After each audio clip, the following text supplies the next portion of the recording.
The Bleacher Report app is your destination for sports. Right now, the NBA's heating up, March Madness is here, and MLB is almost back. Every day there's a new headline, a new highlight, a new moment you've got to see for yourself. That's why I stay locked in with the Bleacher Report app. For me, it's about staying connected to my sports. I can follow the teams I care about, get real-time scores, breaking news, and highlights all in one place. Download the Bleacher Report app today so you never miss a moment.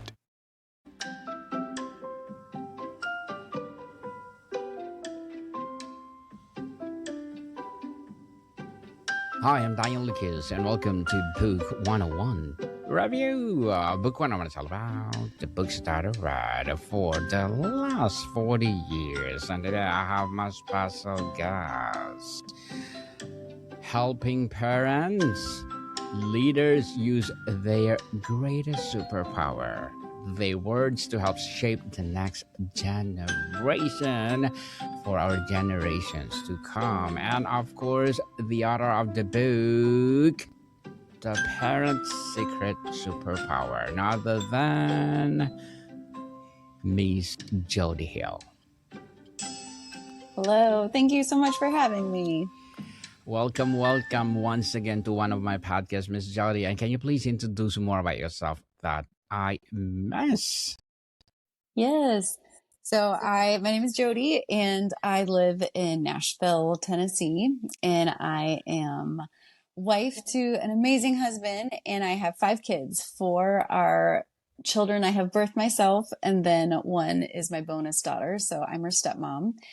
And my kids are currently 7 through 12, and I have just been on a journey with them of raising kids who are confident and capable, regardless of what life has for them. Because life is not easy, and it's never going to be. But how can we raise kids who turn into young adults, who turn into humans that can be resilient and confident in who they are and can navigate life's challenges? Very well said, Miss Jody, and thank you so much for sharing your knowledge and wisdom to the world. Thank you. So the Bible, or the book title, calls A Parent's Words a Secret Superpower. What do you think most parents don't realize the immense power they hold in their everyday language? Yeah. As our children are navigating life, they have a lot of voices that are coming at them. They have culture, they have social media, they have their friends, they have all of these different people that are speaking to their identity. And their beliefs are going to be formed on the voice that's the loudest and most influential in their life. And as a parent, we are around them the most, and they care about us the most. Some kids may not show it, especially as they get older, but their innate desire is to make their parents happy and to please them, and they love us. We are the ones who raised them. So we have a power that many parents do not realize that we have to impact our children and speak identity and confidence in them.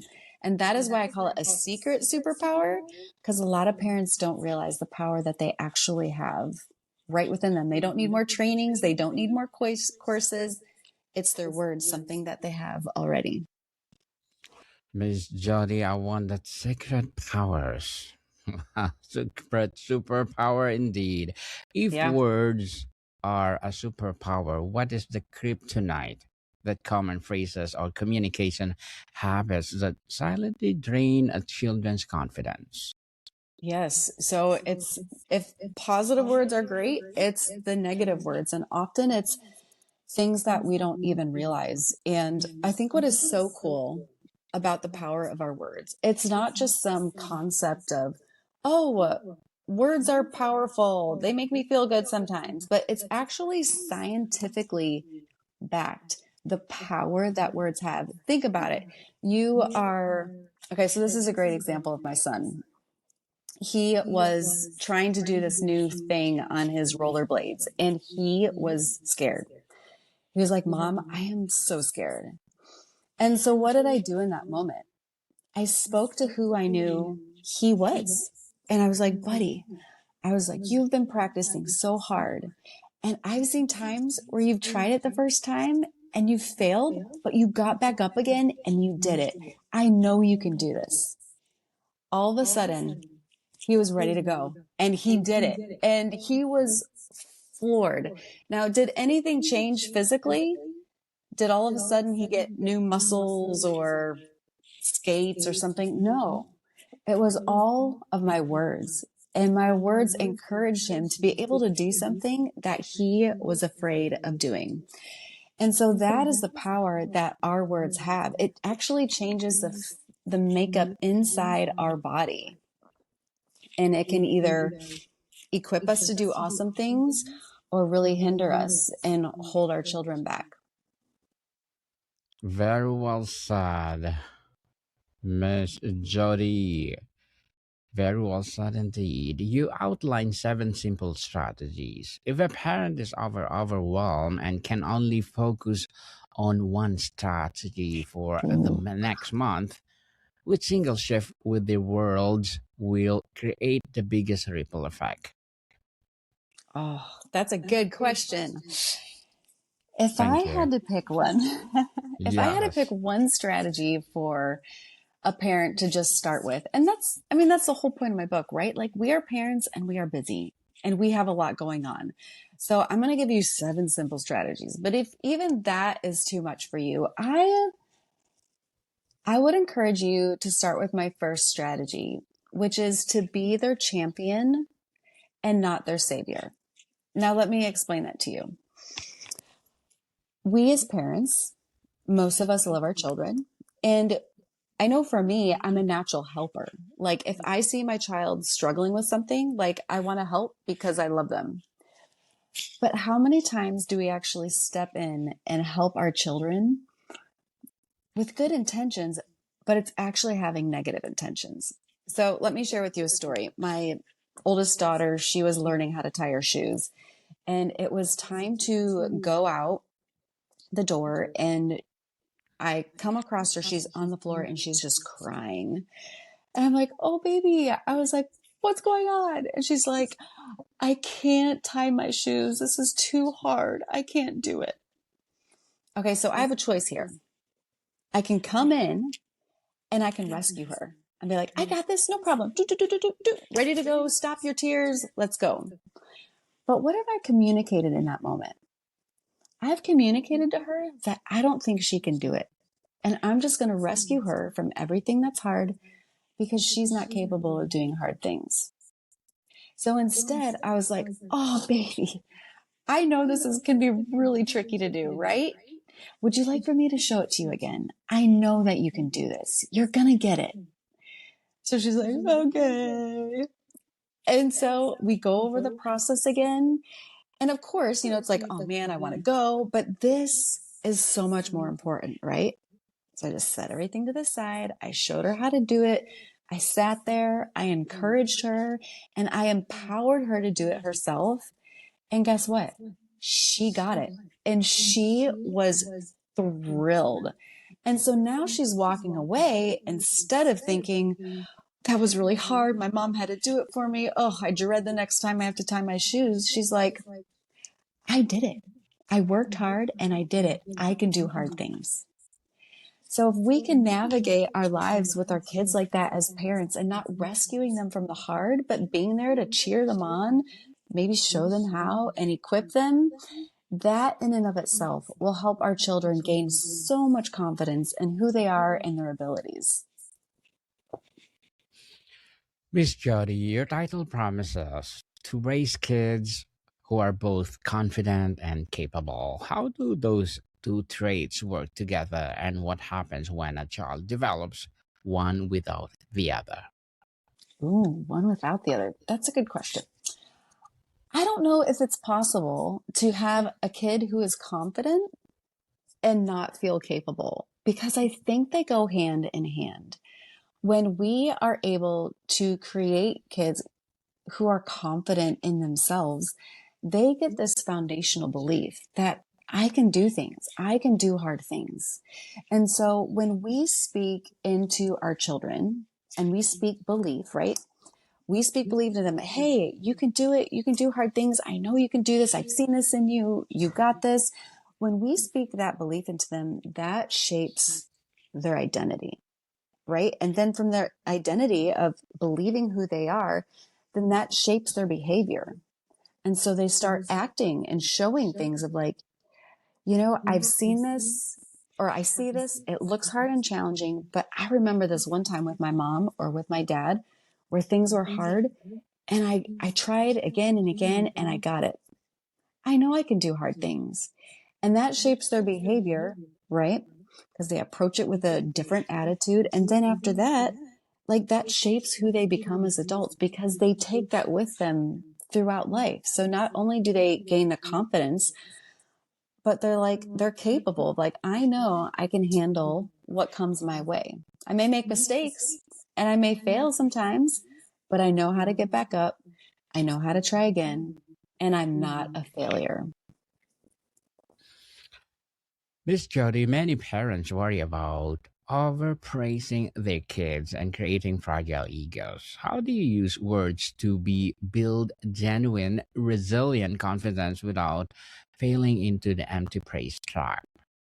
Yeah, I think there's a lot of experts that speak on that. And I think it's definitely an important thing to consider. So, what my approach and my experience with my four kids is I want to praise them for who they are, not necessarily their outcome. So I don't want to say just like, oh, you're so smart because you get A's. And so now they have this pressure on themselves. If I don't get A's, does that mean I'm not smart? So what I look for is characteristics in them that I can praise, that I see that are very true. Like, hey, I'm super proud of you that you work hard. I see you working hard on this paper. And she gets an A, and it's like, oh, I'm so proud of you. But it's not, I'm proud of the A. I'm proud of the effort that she put into that. So I'm really careful about the things that I'm praising. Think about this, like little girls, they come dressed up with hair bows and they put a dress up dress on. And what do we say to them? We're like, you're so pretty. And I think that's important for a girl to hear, especially from her dad. But if that they're only hearing that when they're like putting a certain dress on or putting makeup on, then that can have an impact to them. Like what I want my girls to know is they are beautiful regardless. They are beautiful if they have makeup on or not, if they have a certain dress on or not, and that they're also beautiful inside. I want to speak to who they are and not just surface things, which can pass.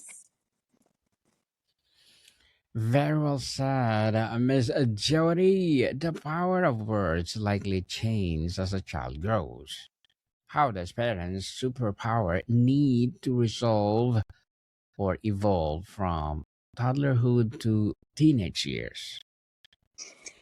Yeah, I mean, when you have a little kid, you're encouraging them to tie their shoes, right? When you have a teenager, you're encouraging them to drive a car, right?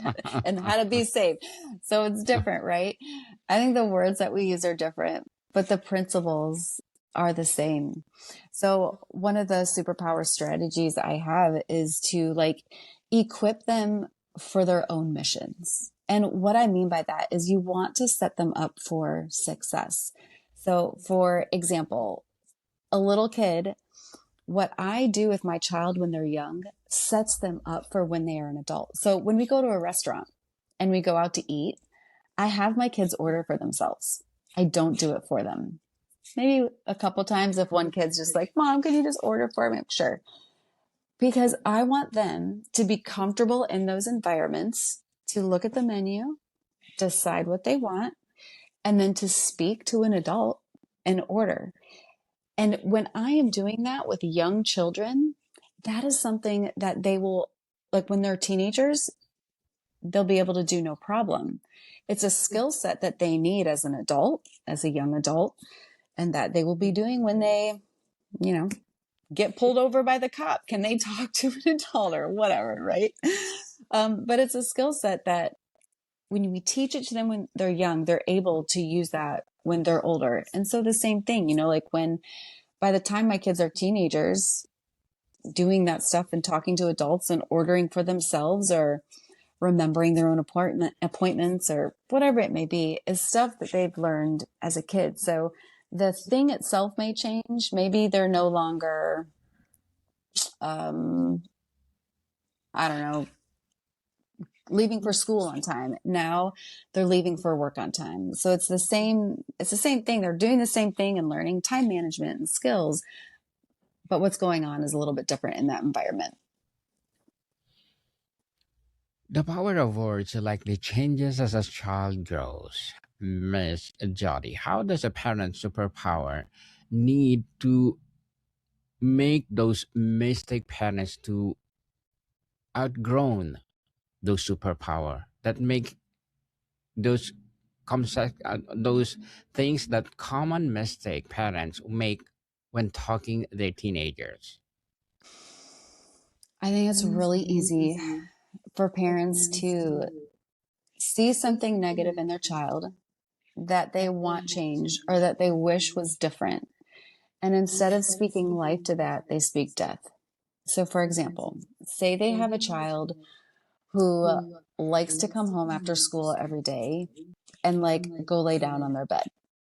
Now, this can be very frustrating for a parent because it's like, you've got homework to do, you have responsibilities to do. Like, dude, you're so lazy, right? So you come to that child and you see this thing that maybe makes you scared for some reason, like, oh no, I'm raising a lazy child.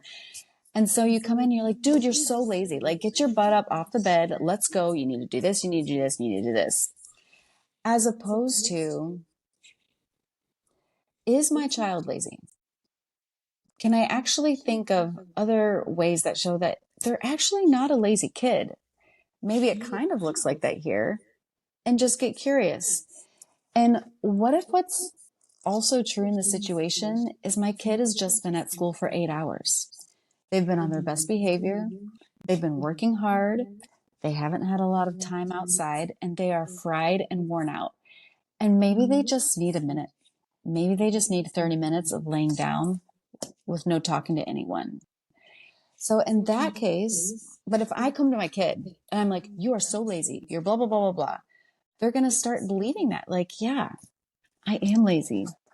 And so if we speak to the negative, they're going to take that on as an identity, as opposed to, I would go to my kid and be like, okay, so you're wanting to go lay down? Yeah, that makes sense. Tell me about it. Why are you wanting to lay down?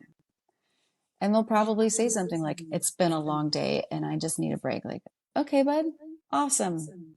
I'm glad that you're taking care of yourself and what your body needs. When you're done, I'd love to hang out with you. Mm, Completely different scenario where you're encouraging them to take care of themselves versus shaming them for what you are taking as being lazy. mm. Interesting, interesting. Miss Jody, thank you for empowering us. For parents of young children who are still forming their inner voice, what words should they prioritize planting as seeds right now? Mm. I think the biggest thing that parents can tell their kids all the time is that they love them, regardless of what they do. Because if kids can feel safe with their parents to mess up and make mistakes, and that they are going to be loved regardless, that gives them the freedom to be who they are, navigate life, and make mistakes because we're all going to make mistakes. But they get to make mistakes in the home where they're safe. And their mom and dad are going to be there to not shame them or yell at them, but just to love them and be like, oh man, that was a pretty big mistake. What can you do differently next time? And just to be there and help them. So if kids can feel ultimately loved by their parents and accepted, that will go such a long, long way. So that would be my like number one thing. And maybe the second one would be I believe in you. Like you can do hard things. I believe that you can do whatever you set out to do. Mm, certainly. And you can pour from an empty cup. So Mm. how does a parent's inner voice The way they talk up to themselves affect the words they ultimately speak to their children. Yeah. I mean, if we don't see worth and value in ourselves, how can we pour that into our kids? And, we talk about the belief that we have impacts our identity, which impacts how we behave. So you can't fake something that you don't have. So I think it's so important for the parent to do the work of, who do I believe myself to be? Am I strong? Am I capable? Yeah, I've made mistakes and stuff, but that doesn't define who I am. And so I encourage parents to do the work for themselves, to have that confidence in themselves, to have that belief in themselves. And then that'll naturally flow more into the children. If you have an adult, say a mom, who is constantly, I have a big mirror right here, looking in the mirror every day, being like, man, I'm such a failure. Gosh, I'm an idiot. Why did I make that stupid mistake? Oh, I'm fat. I need to work out more. But then they go to their kids and they're like, you're beautiful no matter what, and blah, blah, blah, blah. Like it just doesn't work that way. So I got to work on myself as an adult and as a human who is loved just as I am, so I can then show up to my kids that way, because they will pick up on how you speak to yourself.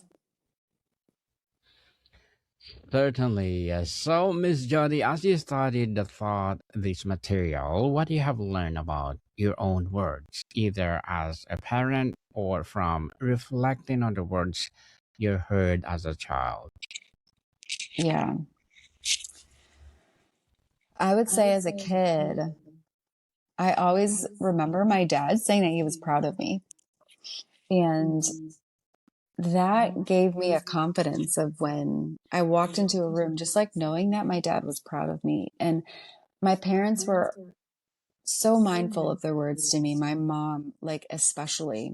And I remember one time I was on the way home and from school on the school bus, and there was a bully on this bus. And it was time for me to get off at my bus stop. We pulled up and he was standing right in the way. And I was in fourth grade, and he was, I don't know, he seemed big and so much older than me. And so as I'm approaching him, he looks at me and he's like, you're an idiot. Now think about this. Like, I came from a home where we didn't even say the word shut up. Like, that was a big deal to say shut up. And so to have this kid call me an idiot, like, it hit me like a smack in the face. And yet I was like, that is not who I am. And the words and the confidence that my parents had instilled inside of me of who I was like a shield, just protecting me. And I looked him in the eyes and I was like, no, I'm not. And I walked off the bus. I was a little scared and shaky, but my parents' words that they instilled in me, they protected me from the outside voices that wanted to tell me otherwise. And that has been my desire now, raising my own children. Like, I want my words to be that shield for my children, to protect them from the mean and hurtful and lame things that other people will say to them, and the identity that they'll try and speak over them. They'll be like, no, that is not who my parents have said I am. And that's not who God says I am. So that is my heart and goal, to do that with my kids and to help parents do that with their other kids. So, Miss Jody, to wrap up our discussion for today, if a child grows up hearing the words you advocate for in this book, what kind of adult do they become? What's the ultimate legacy of a parent who master this secret superpower? I believe that you have an adult that's unstoppable and can change the world. If we can change this next generation of kids to believe in their identity, to believe in their ability, and to believe in who they are and what they can do, we truly will have an unstoppable generation of kids. Definitely, people.